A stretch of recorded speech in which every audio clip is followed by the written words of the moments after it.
এবং খুন, রক্ত এবং রক্ত কখনো বুঝতে পারি নাই 5 আগস্ট সেদিন ওই ফ্যাসিবাদ বিদায় নিবে। এখন বক্তব্য রাখবেন শহীদউদ্দিন চৌধুরী, মাননীয় মন্ত্রী, পানি সম্পদ মন্ত্রণালয়। অভ্যুত্থানে, গণ আন্দোলনে যারা শহীদ হয়েছেন তাদের উদ্দেশ্যে কিছু কথা বলার সুযোগ করে দিয়েছেন। আমি সর্বপ্রথম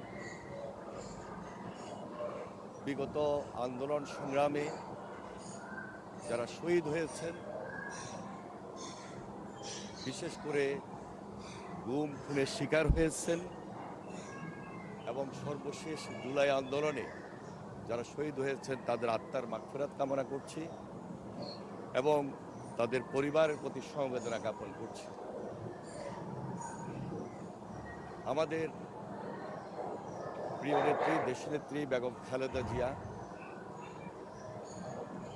তিনি দীর্ঘ আন্দোলন সংগ্রামে নেতৃত্ব দিয়েছিলেন এবং সর্বশেষ তিনি আমাদের থেকেও বিদায় নিয়েছেন। আমি তার আত্মার মাগফিরাত কামনা করছি এবং তার প্রতি গভীর শ্রদ্ধা নিবেদন করছি। আমরা হেলিকপ্টার থেকে গুলিবর্ষণ দেখেছি এবং সেই হেলিকপ্টারে যে গুলিগুলো হয়েছিল সেদিন মেধার জন্য যারা আন্দোলন করেছে, বিশেষ করে এই দেশের ছাত্র জনতাকে দমিয়ে রাখার জন্য ওই ফ্যাসিবাদ, যেই ফ্যাসিবাদ বাংলাদেশে এক রাজতন্ত্র কায়েম করেছিল, একদলীয় শাসন করেছিল এবং এক ব্যক্তির শাসন করেছিল, তারাই সেদিন সে হত্যার জন্য নির্দেশনা দিয়ে জুলাইয়ে যারা আমরা একত্রিত হয়েছিলাম দেশনেত্রী বেগম খালেদা জিয়ার নেতৃত্বে এবং এদেশের ছাত্র জনতার নেতৃত্বে তাদেরকে দমিয়ে রাখার জন্য ওই সিদ্ধান্তটুকুকে নিয়ে তারা রক্তের বন্যা সেদিন বয়ে দিয়েছে। শুধু তাই নয়, আমরা যারা সেদিন আন্দোলন সংগ্রামে একত্রিত হয়েছিলাম একের পর এক গ্রেপ্তার করেছিল, গণগ্রেপ্তার করেছিল। আমি সেদিন ডিবি অফিসে যখন যাই সেই স্মৃতিটুকু শুধু আজকের এই পার্লামেন্টে তুলে ধরেই আমার এই সংক্ষিপ্ত বক্তব্য আমি শেষ করব।